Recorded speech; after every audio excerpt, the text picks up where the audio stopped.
সে কথা না শুনে পারে না। আমিও ঠাকুরের কাছে প্রার্থনা করি, বাবা হরিচাঁদ, গুরুচাঁদ ঠাকুর, ভবা পাগলা, রাধা কৃষ্ণ, নিতাই গৌর ভক্তবৃন্দ, এরা যেন সকলে শারীরিক মানসিক সুস্থ থাকে, ঈশ্বরের দিকে লক্ষ্য রেখে কর্তব্য কর্ম পালন করে যেতে পারে, তার মধ্যে দিয়ে যেন ঈশ্বরকেও স্মরণ রাখে। আজকে কবিগানের পালা আরম্ভ হয়েছে। একদিকে মহারাজ পরীক্ষিত, আর একদিকে কৃষ্ণ দ্বৈপায়ন বেদব্যাস পুত্র, যার নাম সুখদেব ব্রহ্মচারী। আপনারা ভাগবতে এ আলোচনা শোনেন, কিন্তু কবিগান এইটা নিয়ে মনে হয় শোনেননি। ভালো ভালো প্রশ্ন করেছে, প্রশ্নের জবাবও আছে। আপনাদের কাছে আমি প্রাথমিক একটা কথা বলবো, আমরা সবাই মূলে সনাতন ধর্মের মানুষ। বর্তমান যেটাকে খাতা কলমে আমরা হিন্দু ধর্ম লিখি, তাই তো? আমাদের আদি ধর্মের নাম হচ্ছে সনাতন ধর্ম। শুধু আমাদের না, এটা পৃথিবীর সৃষ্টির পরের থেকে এই সনাতন ধর্মই প্রথম। সনাতন মানে যা ছিল, আছে এবং থাকবে, চিরশাশ্বত। সনাতন নামটা এসেছে পরম ব্রহ্ম থেকে, ব্রহ্মই সনাতন, আর সনাতনই ব্রহ্ম। সেই ব্রহ্ম একটাই শক্তি, তার বিভিন্ন রূপে অভিব্যক্তি। এই নামগুলো সব আমরাই দিয়েছি। তিনি কখনো বলেননি আমার নাম ব্রহ্ম, বা আমার নাম কৃষ্ণ, বা আমার নাম রাম। আমরাই রাখিছি তার নাম। বুঝতে পারছেন কি বলছি? এই প্রত্যেকটা নাম হচ্ছে অ্যাডজেক্টিভ। অ্যাডজেক্টিভ হচ্ছে গুণবাচক, গুণবাচক শব্দ। ব্রহ্ম কাকে বলে? যে শক্তি অনন্ত রূপে রূপায়িত হইয়া তাহাই থাকিতে পারে। যে শক্তি অনন্ত রূপে রূপায়িত হইয়া তাহাই থাকিতে পারে, যার ক্ষয় নাই, যার বৃদ্ধি নাই, অনন্ত রূপে রূপায়িত হলো, আবার যখন লয় হয়ে গেল একই শক্তি। এই শক্তির আমরা বিভিন্ন নাম দিয়েছি, ভক্তি অনুপাতে আমরা নাম দিয়েছি। সনাতন ধর্ম এই মহাবিশ্বের সর্বশ্রেষ্ঠ ধর্ম, কারণ এইটাই আদি ধর্ম। যদি যীশুখ্রিস্ট জন্মগ্রহণ না করতেন, তাহলে খ্রিস্টান ধর্ম বলে পৃথিবীতে কোনো ধর্মের প্রচার হতো না। হতো কি? যদি গুরু নানক দেবজি জন্মগ্রহণ না করতেন, তাহলে শিখ ধর্ম প্রচার হতো না। যদি ভগবান বুদ্ধদেব জন্মগ্রহণ না করতেন, তাহলে বৌদ্ধ ধর্ম বলে কিছু পৃথিবীতে আসতো না। যদি দিনের নবী হজরত মুহাম্মদ জন্মগ্রহণ না করতেন, তাহলে ইসলাম ধর্ম হতো না। তাহলে কে না আসলি সনাতন ধর্ম হতো না? কেউ বলতে পারবে না। সনাতন আদি থেকে। বুঝতে পারছেন কি বলছি? সনাতন শ্রেষ্ঠ কেন? এই ধর্মের সাধনার স্বাধীনতা আছে। যে কথাগুলো আপনাদের কাছে প্রথম বলছি, এটা বিশেষ গুরুত্বপূর্ণ কথা। অন্য কোনো ধর্মে আপনি সাধনার স্বাধীনতা পাবেন না।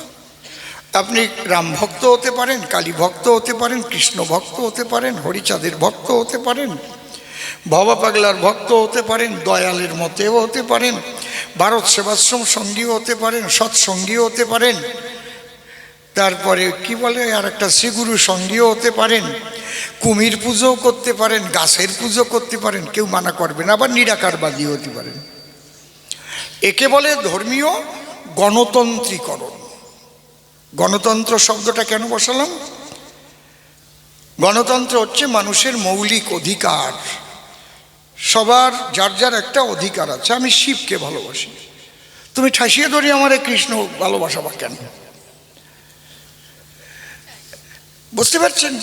আমার কৃষ্ণ বললে চোখে জল আসে, তুমি বলবা নাকি এই কৃষ্ণ বদন করিস কেন, আমার হরিচাঁদ বড় এই দিকায়। এরকম না। যার যাকে ভালো লাগবে ভক্তি আসবে। মূলত ভক্তি করলে সেই একই শক্তিতে সেই ভক্তি পৌঁছে যায়। এই জায়গায় ভগবান শ্রীকৃষ্ণ গীতায় বলেছেন, যে যথামাং প্রপদ্যন্তে তাং তথৈব ভজম্যহম মম বর্তানুবর্তন্তে মনুষ্যা পার্থ সর্বস্ব। যে যেভাবে আমাকে ভজন করবে, যেমন সাগরের সঙ্গে যেসব নদীর যোগাযোগ আছে, বিভিন্ন নদী দিয়ে যখন নৌকা খুলে দেয় মানুষ, সাগর মোহনায় গিয়ে দেখা যায় এক জায়গায় গিয়ে নৌকাগুলো জমা হয়েছে। বুঝেছেন? তুমি কালী ভজো, কৃষ্ণ ভজো, রাম ভজো, হরিচাঁদ ভজো, বাবা পাগলা ভজো, ওই আলাদা আলাদা নৌকা, কিন্তু একই শক্তির কাছে সবাই পৌঁছায় যখন প্রকৃত ভক্তি জাগে। তাই আপনাদের কাছে আমি একটা নিবেদন করব, এইগুলো হচ্ছে প্রত্যেক গুরু তাদের বলা উচিত মানুষের সামনে, কিন্তু প্রকৃত ধর্ম জানা গুরু তো খুব কম। যারা গুরুগিরি ব্যবসা করে খায়, জানবেন যে তারা কোনো দিনও প্রকৃত গুরু না। এক কথায় বলে দিলাম, যারা গুরুগিরি ব্যবসা করে খায়, বিজনেসই তাদের গুরুগিরি। ওরা আরও দালাল লাগায় যে দলে যদি একটু শিষ্য বেশি বাড়ানো যায় তাহলে তোলা উঠানো যাবে না বেশি, কানে দেবে ফিস ফিস আর মাসে মাসে চাঁদা দিস। বুঝেছেন ব্যাপারটা কি? এই গুরুগিরি ব্যবসা যারা করে কখনো সদ্গুরু বলে না তারে। যারা মানুষের কল্যাণের জন্য সমস্ত জীবনকে দেয় উৎসর্গ করে, এবং যিনি অর্থ তাতে অনাসক্ত, বিষয় জমিজমা তাতে অনাসক্ত, এবং যিনি ব্যভিচার মুক্ত, তিনি হচ্ছেন সদ্গুরু, আনন্দময়। পাওয়া খুব কম যায়, এই জন্যে বেশিরভাগ ওই ব্যবসায়ী গুরুর পালায় শিষ্যরা পড়ে, আর গণ্ডিবদ্ধ চিন্তা দিয়ে বান্ধে রাখে একটা লক্ষণ গণ্ডির ভিতরে, যাবি না, আমরা হচ্ছি কৃষ্ণ ভক্ত, ওই হরিশ্চন্দ্রের ওই জায়গা যাচ্ছিস কেন? বুঝেছেন? আবার ওই যদি কৃষ্ণ ভক্তের অনুষ্ঠান হয়, কেন না হরিচাঁদের ভক্ত, যাবি না যাবি না, কৃষ্ণ ভালো না, আমাকে হরিচাঁদি ভালো। এই জিনিসটি আপনারা করবেন না। যে যাকে ভক্তি করে, তার গোসাই বলেছেন, যে যাকে ভক্তি করে সে তার ঈশ্বর, ভক্তি যোগে সে তার স্বয়ং অবতার। পরিষ্কার বলা আছে হরিলীলামৃতের ভিতর, আমরা বুঝি না। বুঝতে পারছেন কি বলছি? আপনারা সবাই সনাতনী হিন্দু, যে যার ভজন করুক, যার মধ্যে ভক্তি দেখবেন তার সঙ্গ নেবেন।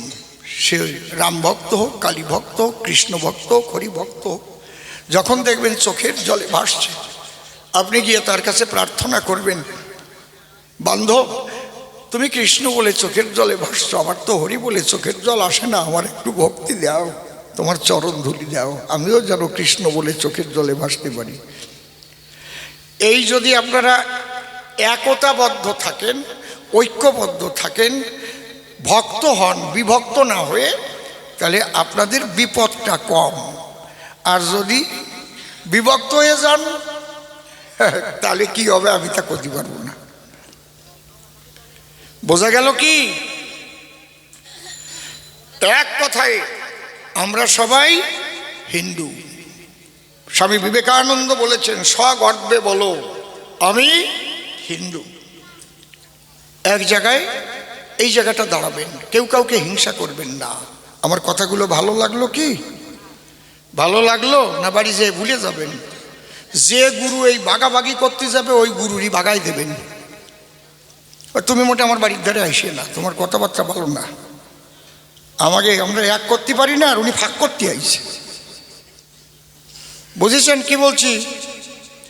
আমাদের শক্তি আছে, আমাদের ভক্তি আছে, আমাদের প্রেম আছে, আমাদের প্রীতি আছে, আমাদের ভালোবাসা আছে, কিন্তু আমরা ঐক্যবদ্ধ না।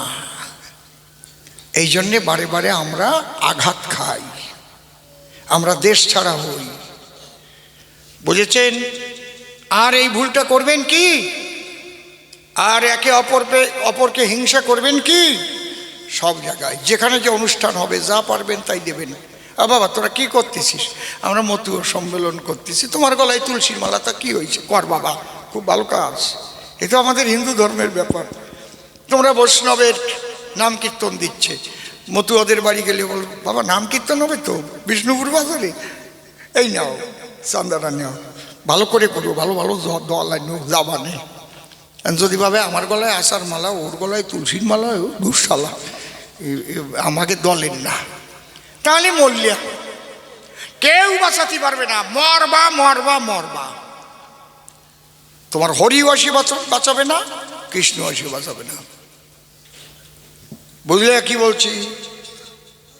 বোঝো তো বোঝো, না বোঝো মুখ বোঝো। আমার আমি কয়দিন পরে মরে যাবানে, কথা কয়টা বলিয়ে খেলাম, তখন মনে করবা যে অসীম সরকার এরকম বলতো, আমরা শুনি নাই। অসীম সরকার মানুষটা এরকম বলতো, আমরা শুনি নাই। এখানে রাজনীতি যে যা করবে করিবারে, যদি আমার দেখার দরকারই নাই, কিন্তু ধর্মের বেলায় আমরা সবাই ঐক্যবদ্ধ থাকব। জয় হরি বল। আমার গুরুদেব এই শিক্ষাই দিয়ে গেছে, এবং তারক গোসাই বলেন, হরিচাঁদ ঠাকুর বলেন, বড় বড় মহাপুরুষরা যাদের কথাই বলেন, রামকৃষ্ণ ঠাকুরই বলেন, সবাই কিন্তু আমাদের এই মন্ত্রই দিয়ে গেছে, কিন্তু আমরা সেই মন্ত্রটা গ্রহণ করতে পারি না। এই জন্যে আমরা ঐক্যবদ্ধ হতে পারি না, আমরা বারে বারে আঘাত খাই। আঘাত আর খাবো না, সবাই আমরা একত্রিত হব। এবার একটা ধ্বনি দেই, আমার ধ্বনি দেব সনাতনী ধ্বনি হবে। হরিবল।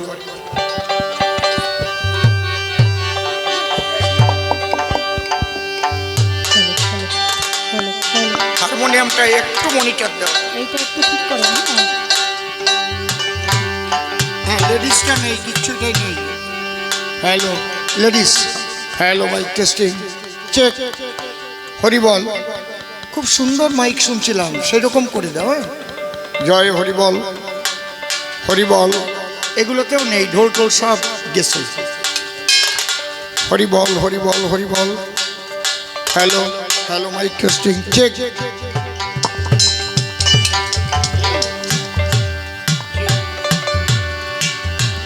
Hello hello hello hello hello, mike testing, check.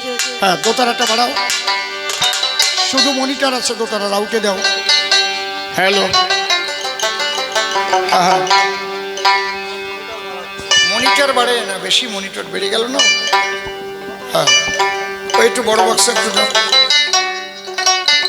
বেহালা বেহালা বেহালা দাও, হাত পড়ে নাই। জয় জয় রাধা কৃষ্ণ নিতাই গৌর রাম সীতা মাতা পিতা হরিচাঁদ গুরুচাঁদ ঠাকুর ভবা পাগলা প্রেমানন্দে হরি হরি বল।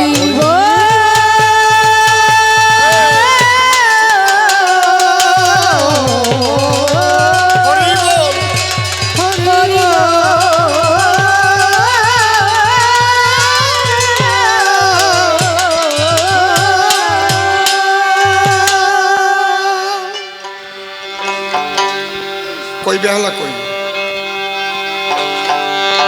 হ্যাঁ, এটা রাখো।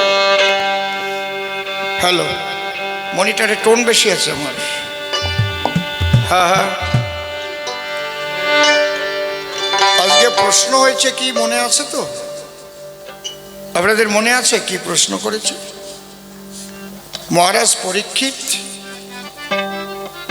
সে রাজাদের স্বভাববশত, আগে রাজরাজারা এটা করত, মৃগয়া করতে গেছে। মৃগয়া মানে কি? হরিণ শিকার। এবার অনেক এবার বুঝতে পারবে না, মৃগয়া কি? মৃগয়া একজনের বাড়ি ছিল ডাউনে, লেখাপড়া শিখে চলে গেছে টাউনে।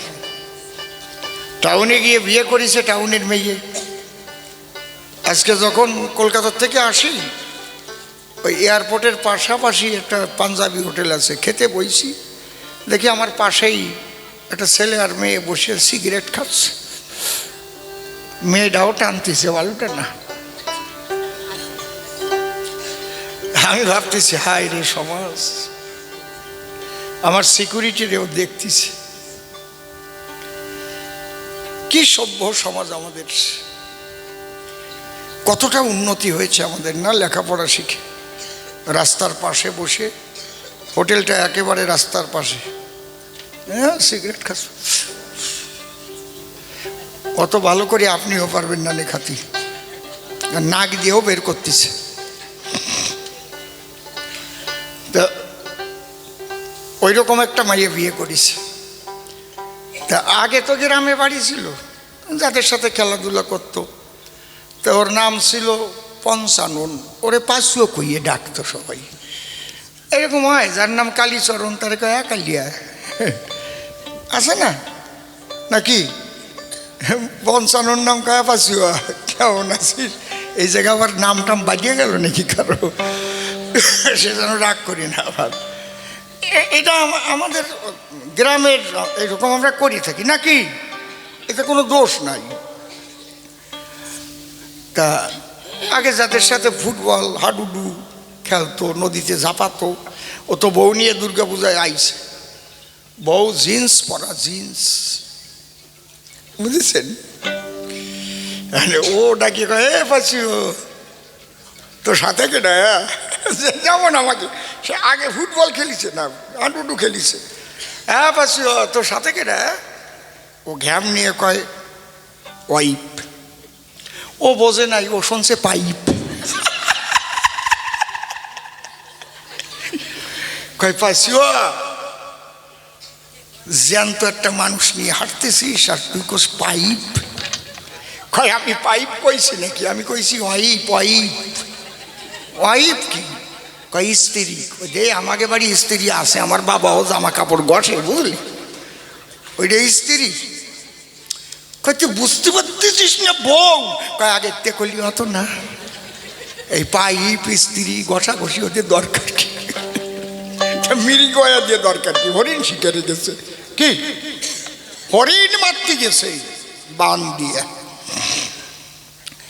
ঘুরে ঘুরে হরিণ আর পায় নাই, কষ্ট হয়ে গেছে, জল পিপাসা লাগিয়ে গেছে, ভাবছে বনে কোন জায়গায় যে একটু জল পাই। যাবি তো যা, শ্রমিক মুনির আশ্রমে গেছে, উনি তো ধ্যানে বসে আছে। বারবার ডেকে যখন জল পায় নাই তখন রাগ হয়ে গেছে, আমি রাজা, আমি জল চাচ্ছি আর বোম ধরে বসে রয়েছে। বোঝেন তো ব্যাপারটা কি, ভিতরে মাৎসর্য লেগে গেছে। রাজার একটা অহংকার আছে না, আমি বললাম শুনবি না। ঘরের দরজায় এক মরা সাপ, ওই নিয়ে গলায় ফেঁসাই গেছে, যা রাগের ছুটে। অনেক সময় আমরা খেলাধুলা করতে করতে রাগিয়ে গেলি, তারপরে না পারলি থু থু দিতাম, সাপ দিতাম থু। কি সত্যি কথা না, মানে রাগের চোটে পাচ্ছি ওর সাথে। আর যদি স্যাপ কপ মাখানো তোর বেরিয়ে আপ দিয়ে নেটায় বেটে। জয় বাবা, বলো বাবা পাগলা কি? শোনো, পাগল গান শুনতেছে, পাগলও হাসতেছে। তা সাপ পেশায় দিয়া বাড়ি গিয়া, কিন্তু বিবেক দংশন হচ্ছে। এখন জল টল খেয়ে টেয়ে যখন শান্ত হয়েছে, কাজটা তো ভালো করি নাই। একটা ঋষি মানুষ বসেছিল ধ্যানের ঘরে, আমি তারে রাগ করে সাপ জড়াই দিলাম গলার পরে। এইবার ওই ঋষির ছেলে হচ্ছে সিঙ্গি, সে যখন ঢুকিছে ঘরে, দেখে বাবার গলার পরে সাপ।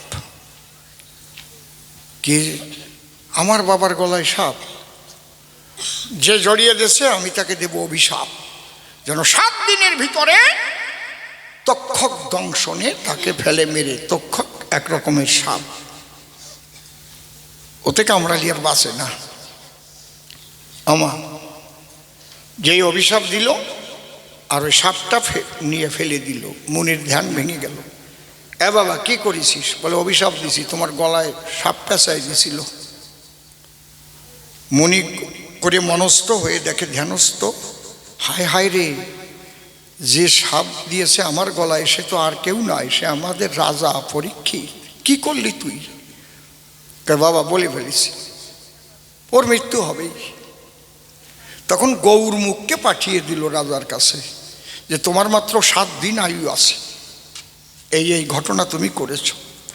তখন রাজামশাই সব মুনি ঋষিরে ডেকে কয় যে আমার মৃত্যু তো সপ্ত দিবসের মধ্যে হবে সুনিশ্চয়, তা আমার এখন কর্তব্য কি, আপনারা সেই পরামর্শ দিলে আমার মঙ্গল হয়।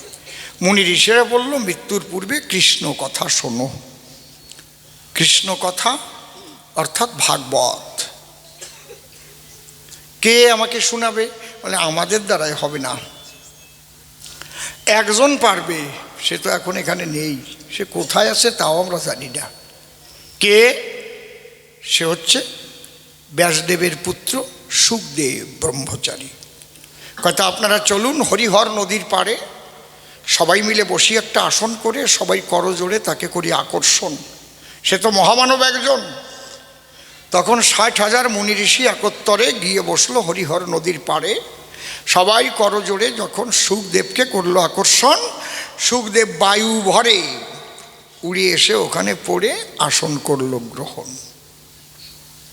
আগে শুনতেন না, সে কুম্ভ মেলায় বায়ু ভরে মুনি ঋষিরা আসে যায়, এখনো আসে।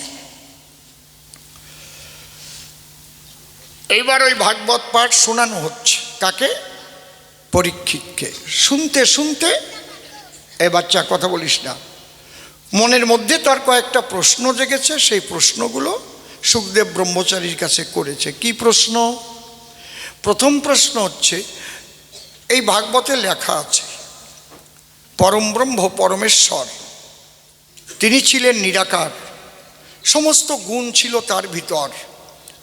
সেই নিরাকার ব্রহ্মের ইচ্ছা হলো কি, আমি একটু রস আস্বাদন করব, সাকার হব, আমি সৃষ্টি লীলা করব, বিভিন্ন জীবের মধ্যে দিয়ে রস আস্বাদন করব। তাহলে আনন্দ রস আস্বাদন করবার জন্য যদি সবাইকে সে করেছে সৃজন, তাহলে আবার ধ্বংসলীলা দেখি কি কারণ? মানুষ জন্ম নেয়, আবার যদি মরিয়ে যায়, তা আনন্দটা থাকে কোন জায়গায়? খালি একটু করোনার ভয়ে কি করেছি আমরা। যদি বউর হতো করোনা, স্বামী কয় সরোনা, ওই ঘরেই কেউ যেত না নাকি? মুখ টুক ঢাকিয়ে একাকার, কোন সময় হবে কার বলা যায় না, তাই তো? তাহলে সবচাইতে বড় ভয় কি? সবচাইতে বড় ভয় কিসের ভয়? মরার ভয়, তাই তো? তাহলে ভয় থাকলে কি কোনোদিন আনন্দ হয়? ভয় থাকলে আনন্দ হয়? ভয় থাকলে কিন্তু আনন্দ হবে না। তাহলে ভগবান যদি আনন্দের জন্য এই বিশ্ব করিল সৃজন, জীব জন্মের পরে কেন মৃত্যু সৃষ্টি করে, এইটা আমার জানা প্রয়োজন। কারণ এমন কোনো বাড়ি নাই, ও বলে গেছে সবার ঠাই, একজনও মরে নাই। বুদ্ধদেবের কাছে এক মায়ের একটা বাচ্চা মারা গেছে, তাই কোলে নিয়ে কান্তি কান্তি গিয়ে পায়ে পড়ে বলছে, বাবা আমার এই মরা ছেলেটারে তুমি বাঁচাই দাও, তাহলে আমি বাঁচবো না। বুদ্ধদেব ওই দৃশ্য দেখে তখন তারে বলে ডেকে, মা বাঁচাবো তোমার ছেলেটাকে, তুমি আমার কথা মানো। খুলে বলি তোমার ঠাই, যে বাড়িতে কেউ কোনোদিন মরে নাই সেই বাড়ির থেকে এক মুঠ সরিষা আনো। ওই মরা ছেলে নিয়ে ঘুরে বেড়াচ্ছে, যে বাড়ি যায় জিজ্ঞেস করে তাদের কাছে, তোমাদের বাড়ি সরিষা আছে? বলে হ্যাঁ আছে। কেউ মরিছে নাকি তোমাদের বাড়ি? কয় হ্যাঁ আমার শ্বশুর মারা গেছে। কেউ বলে আমার মা মারা গেছে, কেউ বলে আমার বাবা মারা গেছে, কেউ বলে আমার ভাসুর মারা গেছে, কেউ বলে আমার ছেলে মারা গেছে, কেউ বলে আমার মেয়ে মারা গেছে। এমন কোনো বাড়ি পেল না যে একজনও প্রিয়জন সেই বাড়ির হারায় নাই। খালি হাতে মরা ছেলে নিয়ে সাথে বুদ্ধদেবের সাক্ষাতে দিয়েছে দর্শন। বলে দাও মা সরিষা দাও। বলে সরিষা তো সব বাড়ি পাইছিলাম, কিন্তু এমন কোনো বাড়ি পালাম না যে বাড়ি একটা মানুষ মরে নাই। কয় মা এটা তোমারে বুঝাবার জন্যই পাঠাইছি, এটা মরময় জগৎ, জন্ম নিলেই মরতে হয়। যে যেটুক আয়ু নিয়ে জগতে জন্মায় সে সেইভাবেই আবার বিদায় নিয়ে চলে যায়। কয়টা বাঁচাবো আমি বলো? এই শোক আছে প্রতি ঘরে ঘরে। দেখো এই জীব জগৎ কান্না করে, কয়জনের চোখের জল মুছাতে বলো আমারে? এইভাবে নিয়তির খেলা, নিয়তির নিয়ম অনাদিকাল ধরে চলছে। তাই ও প্রশ্ন করেছে যে আনন্দের জন্য যদি এ বিশ্ব সৃজন, জন্মের পরে মৃত্যু, এটা করলো কি কারণ? এর মধ্যে দিয়েই আবার আছে একটা সূক্ষ্ম ব্যাপার। মূলত কেউ আমরা মরি না। আমি তো আমারই চিনি না, এই জন্যে ভাবে আমি মরে যাচ্ছি। মানুষ যখন একটা নূতন দেহ ধরে, জন্ম বলে বলে তারে আত্মা। আবার যখন দেহ ছাড়ে, তারই মৃত্যু কয়। যদি কেউ আত্মদর্শী মহাপুরুষ হয়, নিজেকে নিজের যে পেয়েছে পরিচয়, তার থাকে না মরণের ভয়। বোঝা গেল? হ্যাঁ, এই জায়গাটাই কায়দা। তারা বলতেও পারে আমি অমুক দিন চলে যাব রে। বুঝতে পারতেছেন কি বলছি? কারণ আমরা সবাই একটা কথা বলি, আমার দেহ, আমার হাত, আমার দাঁত, আমার চোখ, আমার নখ, আমার উরু, আমার ভুরু, আমার অল বডি। দিদি অসীম সরকার গান গাবে, যাবি নাকি শুনতে? আমার শরীরটা ভালো না আজকে। তাহলে আমার যদি শরীর হয়, আমি তো আর শরীর না। তাহলে শরীর ছাড়া একটা আমি আসি এর ভিতরে। দেখেছেন সনাতন ধর্মের কি সূক্ষ্ম তত্ত্ব কথা। সেই আমি কে, যে চিনেছে সেই আমি কে, মৃত্যু ভয় কেউ দিতে পারে না তাকে। এই জন্য ক্ষুদিরামকে যখন ফাঁসির কাস্টে নিয়েছিল, হাকিম সাহেব বলেছিল তোমার শেষ ইচ্ছা কি? বলেছিল আমি গীতার 2য় অধ্যায়ের একটা শ্লোক আমি পাঠ করব। ঠিক কর। কি? গীতাখানা এনে দিল। সেই শ্লোকটা বলেছিল নৈনং সিন্দন্তি শস্ত্রাণি নৈনং দহতে পাবক ন চৈনং ক্লেদয়ন তাপ ন শোষয়তি মারুত। আপনারা আমার দেহটাকে ফাঁসি দিতে পারেন, কিন্তু আমার আত্মাকে মারার মতো ক্ষমতা কারো নাই। এটাই হচ্ছে সনাতন ধর্ম। বোঝা গেল? একদম সূক্ষ্ম সূক্ষ্ম কথা হবে আজকে, যাতে মানুষ বাড়ি গিয়ে একটু ভাবতে পারে যে কি শুনে আসলাম আর আমি বা কি করলাম। এই জন্যে গান লিখেছিল, একবার বিদায় দে মা ঘুরে আসি, হাসি হাসি করব ফাঁসি দেখবে ভারতবাসী। 10 মাস 10 দিন পরে জন্ম লব মাসির ঘরে, চিনতে যদি না পারিস মা গলায় দেখিস ফাঁসি। এরা সাধারণ মানুষ না, যারা ভারত মাকে শৃঙ্খল মুক্ত করবার জন্য জীবন দিয়ে গেল। আমি তাদের স্মরণ করি, আমি তাদের কোটি কোটি প্রণাম করি। আর যারা ভারতকে রক্ষা করবার জন্য ভারতের সীমানায় পাহারা দিচ্ছে, গিয়ে দেখেন বরফ পড়ে গেছে, তার মধ্যে দিয়ে আমার সেনারা হাতিয়ার নিয়ে পাহারায় আছে, তাদের জন্য আমরা শান্তিতে ঘুমাতে পারতেছি। আমি তাদেরও এখান থেকে প্রণাম জানাই। যদি বলেন ওরা তো চাকরি করে, বাবা চাকরি আমরা সবাই করি। কাজ না করলে কোনো জায়গায় খাবার পাওয়া যায় না, নাকি? ঠিক নাকি? নাকি বেঠিক? কর্ম তোমাকে করতেই হবে। কর্মান্যবাধিকার আসতে মা ফলে সুকদাচন। কিন্তু দেখতে হবে কে কোন গুরুত্বপূর্ণ কর্মগুলো করছে। ওদের কাছে আমরা চিরঋণী। তাই আমরা যেন নিজেকে নিজে চিনি, তাহলে আর মরণের ভয় থাকবে না। পরীক্ষিত, আজকে তোমাকে সেই জ্ঞান দেবার তরে 60,000 মুনি ঋষি বসে আছে দেখো হরিহর নদীর পাড়ে। কি রে তোর বেহালা এতক্ষণ যদি লাগে একটু সুর বানতে, আমি গান গাবো কোন সময়? হ্যাঁ, কোন তালে পড়লাম? এত টাইম দিচ্ছি, এত টাইম দিচ্ছি। গান গাওয়াই বন্ধ হয়ে যাবে। হরি বল। আমি এখন একটা গান আপনাদের শোনাবো। শ্রী শ্রী ঠাকুর ভবা পাগলার কৃপাধন্য প্রয়াত তত্ত্বকবি শ্রদ্ধেয় অমূল্য রতন সরকারের লেখা। উনি যত গান লিখেছে এই গানটা আমার সবচেয়ে ভালো লাগে, তাই আমি গাই। বছরে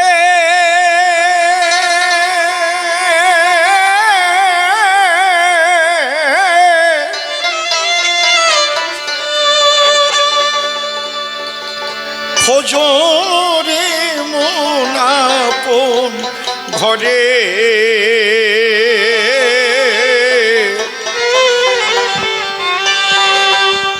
মানুষ কঞ্জনা রে মন,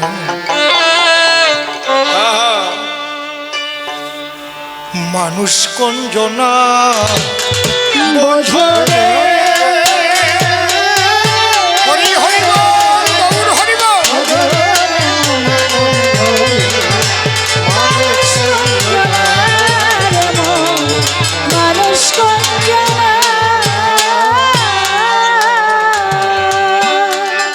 এই যে হাড়ে মাংসে জোড়া দেওয়া,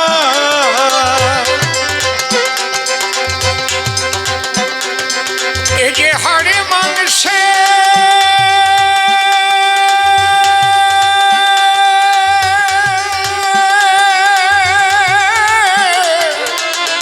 হাড়ে মাংসে জোড়া দেওয়া, হায় কি মজার ঘরে খানা। মানুষ কঞ্জনার মন, মানুষ কঞ্জনা।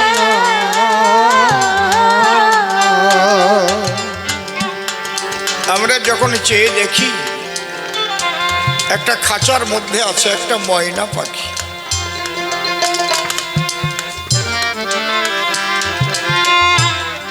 ওই খাঁচাটাকে মালিক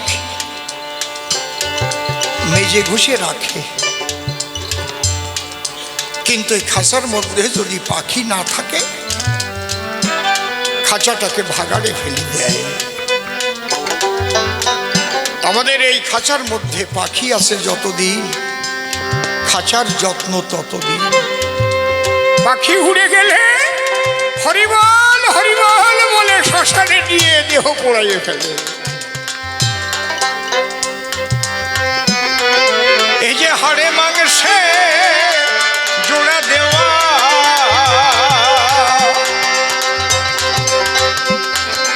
এই যে হাড়ে মাংসে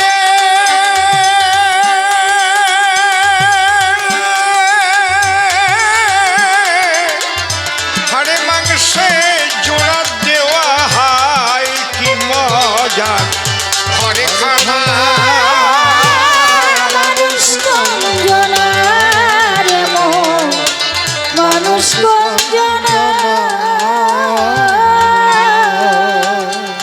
আমার কথাগুলো শোনার পরে দেখুন আপনার মনটা কত ধীর হয়ে গেছে। আসলে হয় নাই? এইটাই হচ্ছে সাধনা। দেখেন শ্বাসের গতি ধীর স্থিরভাবে চলছে। এইটি হচ্ছে সনাতন ধর্মের সাধন ভজন, সঙ্গীতের সাধন। আমরা সনাতন ধর্মী যারা, বলুন তো কোন বেদকে মেনে চলি আমরা? আমাদের কোন বেদ বলতে পারবেন? রাইট, কে বললেন? বেদ আগে একখানা ছিল। বেদ কোনো একজন ব্যক্তির লেখা নয়। তাহলে বেদ কি? এই বেদ হচ্ছে আগেকার মুনি ঋষিরা ঈশ্বরের সাধনায় বসে, তারা ব্রহ্মের সাধনায় মগ্ন হয়ে যে যা জ্ঞান লাভ করেছিল সেইটা মুখ দিয়ে তারা প্রকাশ করেছিল। আর ওইটা শুনে শুনে বিভিন্ন মুনি ঋষিদের মতবাদ এক জায়গা করা হয়েছিল। এই জন্য বেদের এক নাম শ্রুতি।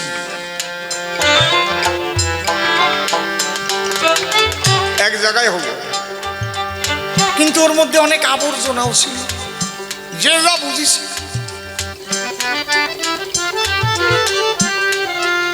ব্যাসদেব দেখলো না, একে রিফাইন করতে হবে। সনাতন ধর্ম এত ভালো ধর্ম, রিফাইন হতে হতে এসেছে। কারণ এর মধ্যে প্রতিবাদীরাও জন্ম নিয়েছে। এটা কেন লেখা? এটা মানব কল্যাণের জন্য হতে পারে না, ওইটাকে আবার রিফাইন করা হচ্ছে। ঘাড়ে চাপিয়ে দেওয়া হয় না।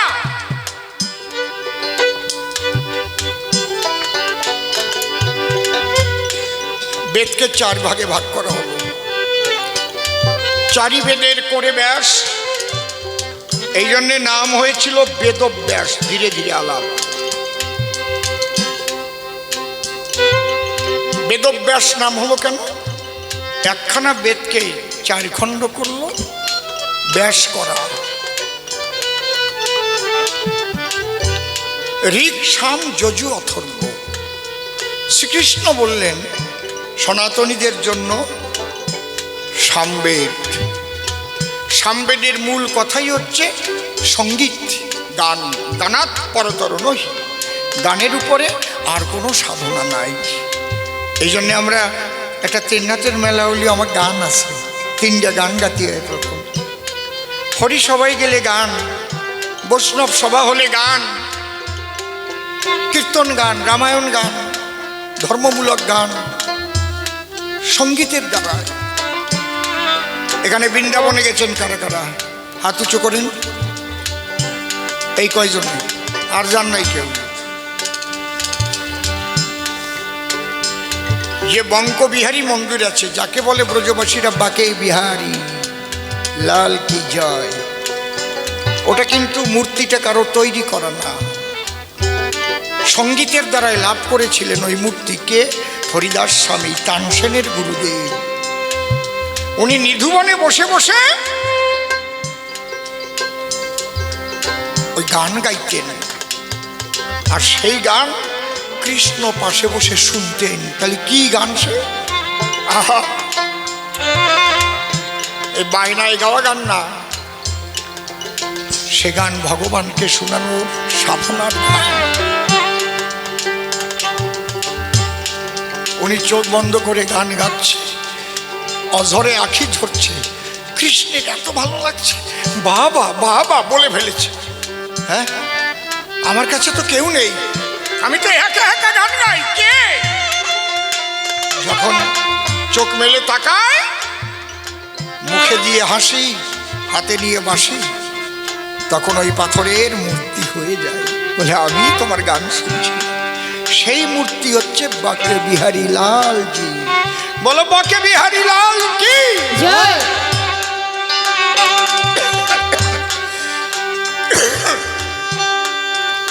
মীরাবাই গানের দ্বারাই পেয়েছে।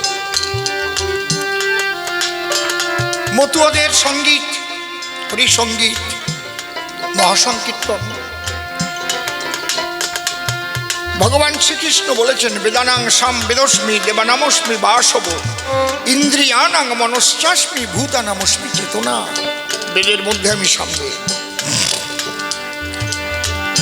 ঋগ্বেদটা গ্রহণ করেছে অন্য ধর্মের মানুষ।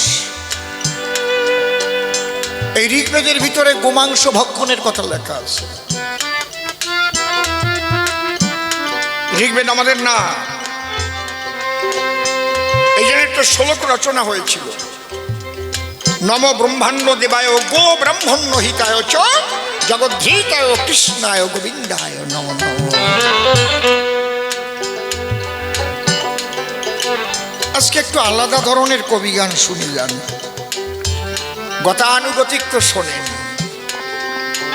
বাধা ধরা। আমি জীবনে বহু সাধুসঙ্গ করে আত্মসাধনার জোরে গুরু কৃপায় ভক্ত সঙ্গ করে আমার যা উপলব্ধি সেগুলো আপনাদের কাছে বলে যাই। এগুলো ধরা থাকবে, একদিন এ নিয়ে রিসার্চ হবে।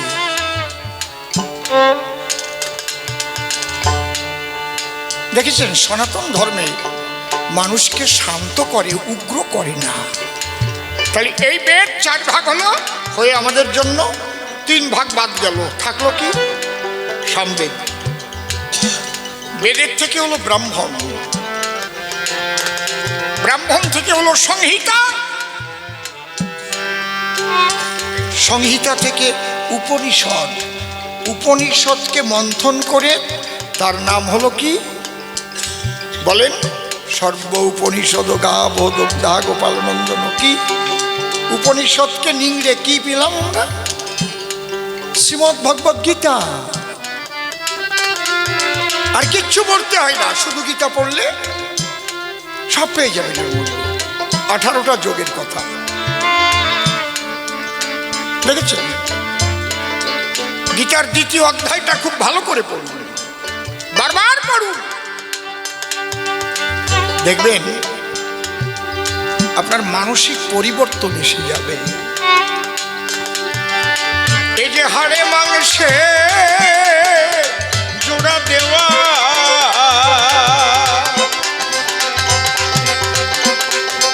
এই যে হাড়ে মাংসে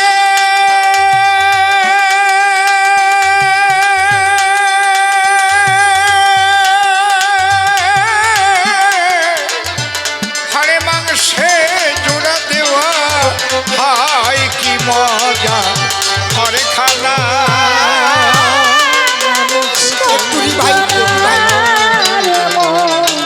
মানুষ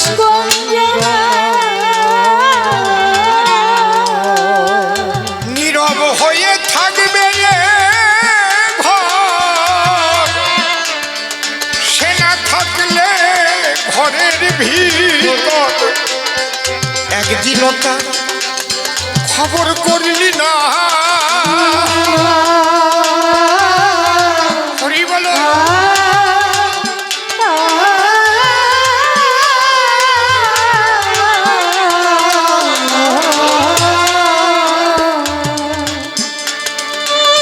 নীরব হয়ে থাকবে ঘর, সে না থাকলে ঘরের ভিতর। একদিনও তার সন্ধান করলি না,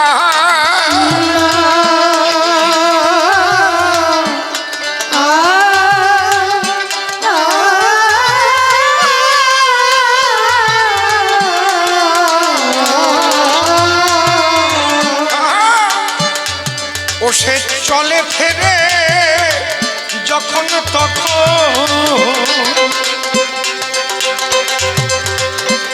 ও সে চলে ফেরে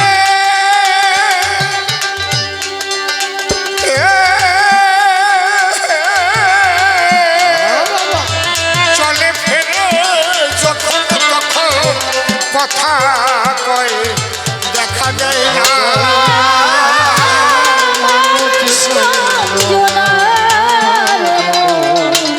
মানুষ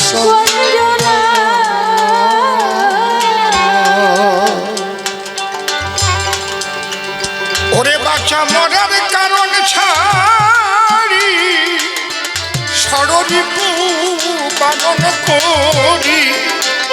এই মানুষ রতন যতন পরম না, হরি বলো।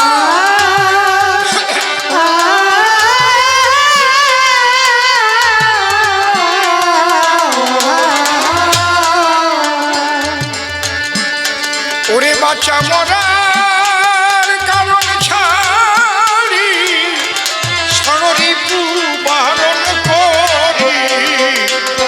মানুষ রতন যতন করম না,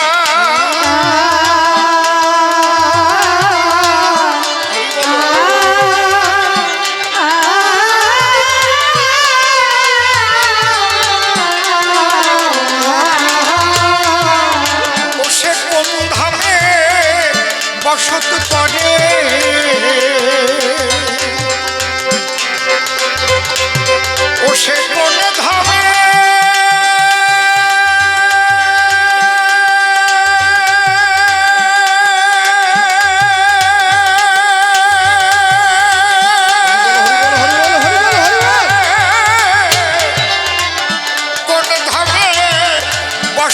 করে দয়াল গুরুর কৃপায় জয় জগন্নাথ।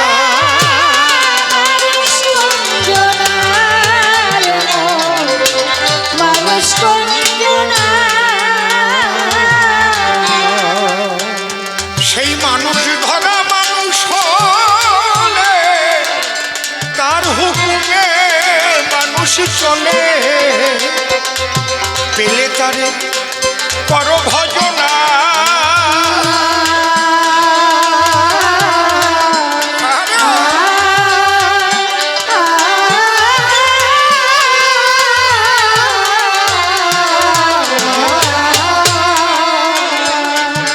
ওরে পাগল মা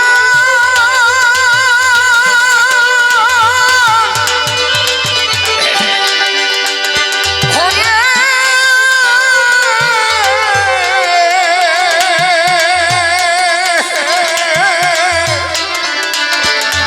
ওরে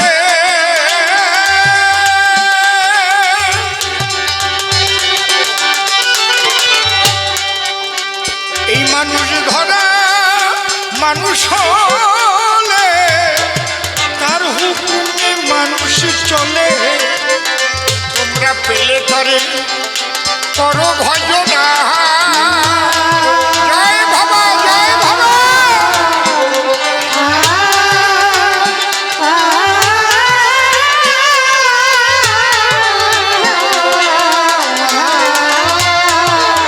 গোসাই অমূল্য শুধু পরেকে বুঝায়,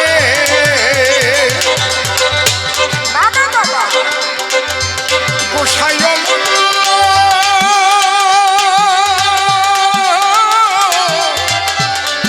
গোসাই অমূল্য শুধু পরেকে বুঝায়, নিজে কিছু বুঝল না।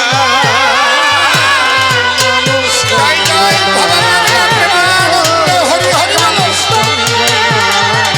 বোঝরে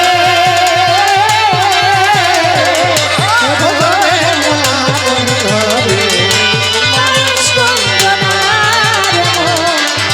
মানুষ কঞ্জনা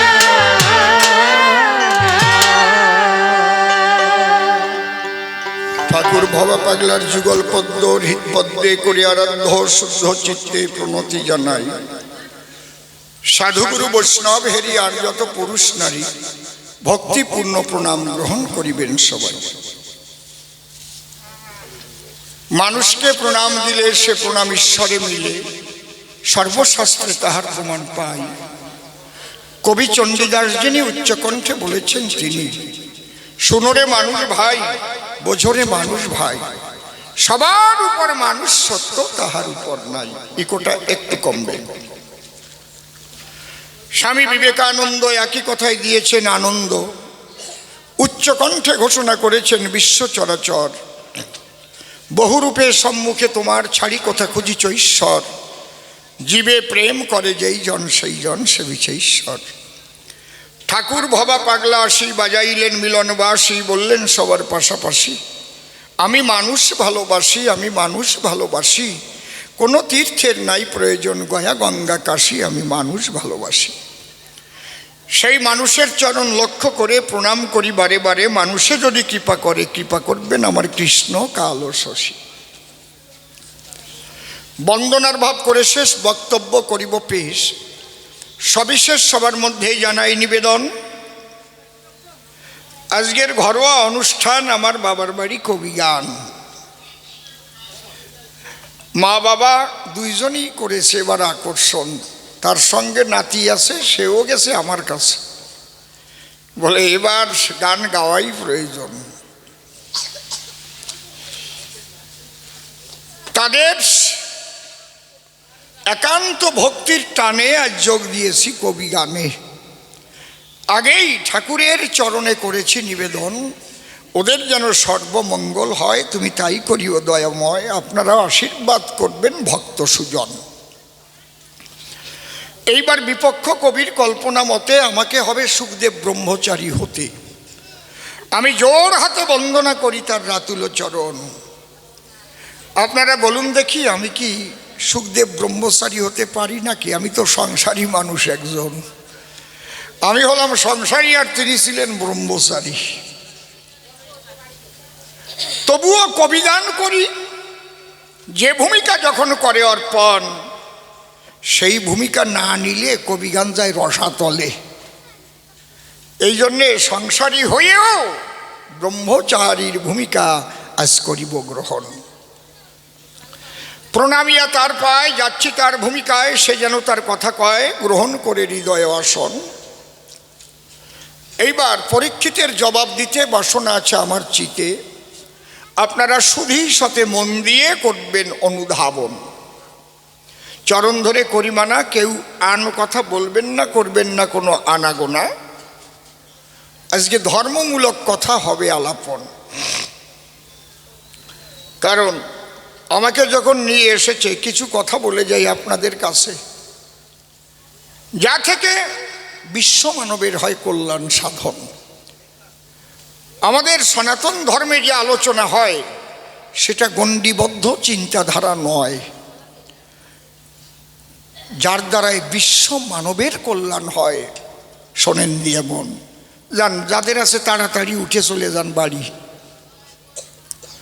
আর আপনারা একটু এগিয়ে বসেন তো মায়েরা, সামনের দিকে গ্রহণ করুন আসন। এইবার মনের কথা খুলে কই, আমি আর অসীম সরকার নই। সুখদেব ব্রহ্মচারী হই আপনাদের সবার সন্নিধান। অন্তরে আমার আছে ভাবো, পরীক্ষিতের জবাব দেব, জন্মের পরে মৃত্যু সৃষ্টি করলো কেন? বাবা, মানুষ যদি না মরিয়ে যেত, খালি যদি মানুষ জন্মই নিত, তাহলে পৃথিবীর ভারসাম্য রক্ষা হতো? আপনারা কন্ত জ্ঞানবান, মনে করেন খালি বাড়তি তালে আছে, মরে না কেউ, থাকবে কোন জায়গা? ওই সাগরের মধ্যে যাইয়ে। এ বলদাডারে কব কি আমি, আরও গল্প কইছে সুসি আর বিসি, তোমারে খাওয়াবেন এই বাড়ি কিসি মিসি।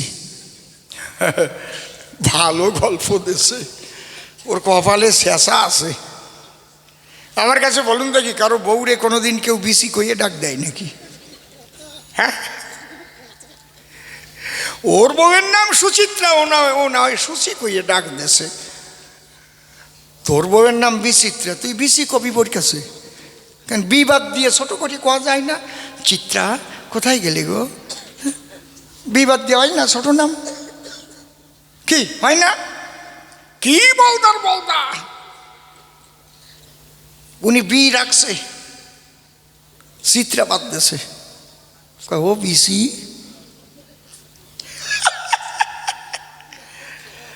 কন তাহলে আমি যদি আলোচনা করি মূল, এটা কিন্তু ওই বিসির দোষ না, বুদ্ধির ভুল। যদি শুধু চিত্রা বলে ডাক দিত, স্ত্রীর ভালোবাসা পেত নাকি? বুদ্ধি থাকা দরকার যথাযথ, তাই না? হলে এই ভাষা শব্দ প্রয়োগের ফলে বসে শোনেন জ্ঞানী দলে সংসার ভেঙে গেল কত। একজন নূতন বিয়ে করে বউ নিয়ে আসছে ঘরে, তাই শাশুড়ি মা আবার ভোরবেলায় ভোরে ভোরে, উনি বেডটি ছাড়া চলে না। বেডটি মানে কি? বেডটি মানে বলে ব্রেকফাস্ট। বেড মানে বিছানা, টি মানে চা, বিছানায় বসে চা খায়, বোঝেন না? এ মামনি চা নিয়ে আয়, উঠেই বিছানায়, বোঝো না? কায়দা আছে, বিছানার চাদর দিয়ে না, ও কয় বিছানার চাদর দিয়ে বলে চা খায়, বিছানায় বসে বসে খায়। এখন নূতন বিয়ে করে বৌমা এনেছে ঘরে, বৌমা কেবল এই 15 দিন বিয়ে হয়ে আসছে। শাশুড়ি মা ডাক দিয়ে তার কাছে, বৌমা কথা মানো, আমার জন্য একটা বেডটি করে আনো। তাড়াতাড়ি গেছে, একেবারে রান্নাঘরে ঢুকে চা তৈরি করতেছে। তা ওই লবণের কটু আর চিনির কটু দুটি এক জায়গায় আছে বইয়াম, একরমই তো দেখতি, চিনি না দিয়ে লবণ ভালো করে দিছে। ওরে কপাল রে, ওই নিয়ে যেই দেশে শাশুড়ি খাইয়ে তোরা গিয়ে গেছে। তোমার মা বাবা একটু চা বানানো শিখায় নাই, তোমার লবণ দিয়ে দিয়েছো। তোমার মা বাবা বুঝে লবণ দিয়েই চা খায়। এই যে বুকে আত্মায় ব্যথা পায়, আমার নয় একটু ভুল হয়ে গেছে, তাই বলে আমার মা বাবা তুলে বলতে হচ্ছে। ব্যথা পেয়ে গেল প্রথমেই, কিন্তু শাশুড়িমা বলতে পারতো, ও বৌমা, বৌমা কি ওই লবণ আর চিনি এক জায়গায় ছিল না, দেখো তো কোনটার থেকে দিয়েছো তুমি, দেখো তো। হ্যাঁ, ভালোই হয়েছে, লবণটা একটু বেশি বেশি মনে হচ্ছে। এটা হাসাহাসি হতো, এটা বেশ, এটা ভালোবাসাবাসি হতো নাকি? মা আমি তো জানি না, আমি তো নতুন এসেছি, বলেন তো। না বৌমা, এটা একটা কায়দা হতো না কি ঠিক ওই রকম। যদি চিত্রা কয়ে ডাক দিত, কি একটা কায়দা হতো, যাই কয় ও বিসি, ওর বউ কয় আয় তোরে শেষি, যেমন পেঁচা তেমন পেঁচি।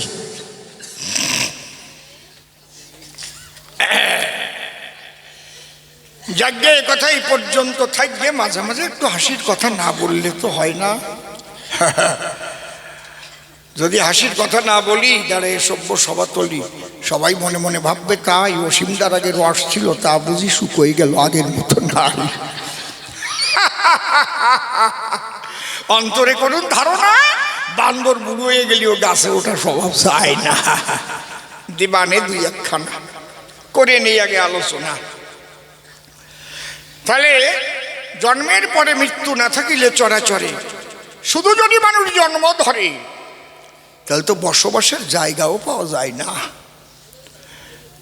এই জন্যে ভগবান যিনি জন্মের পরে মৃত্যুকেও সৃষ্টি করেছেন, তিনি মৃত্যু না থাকলে তো মানুষের কর্মফলও সম্পূর্ণ ভোগ হয় না।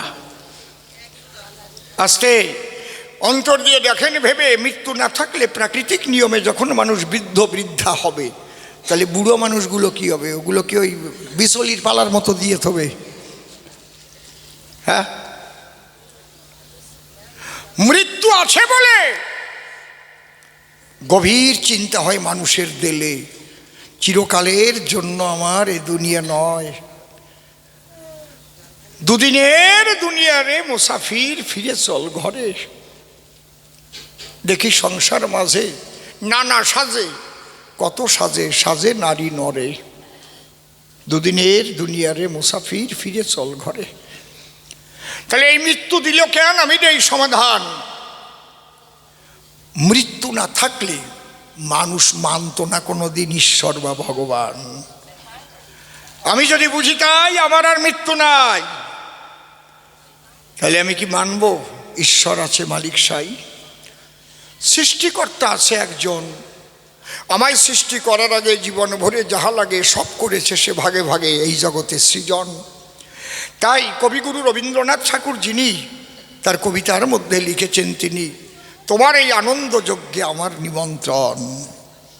আমরা নিমন্ত্রণ অতিথি বটে, দুদিনের জন্য ভবের হাটে এসেছি করিতে ভ্রমণ। এখানে যে যেমন কর্ম করে তেমন ফল পায় সরাসরি। মানুষ যখন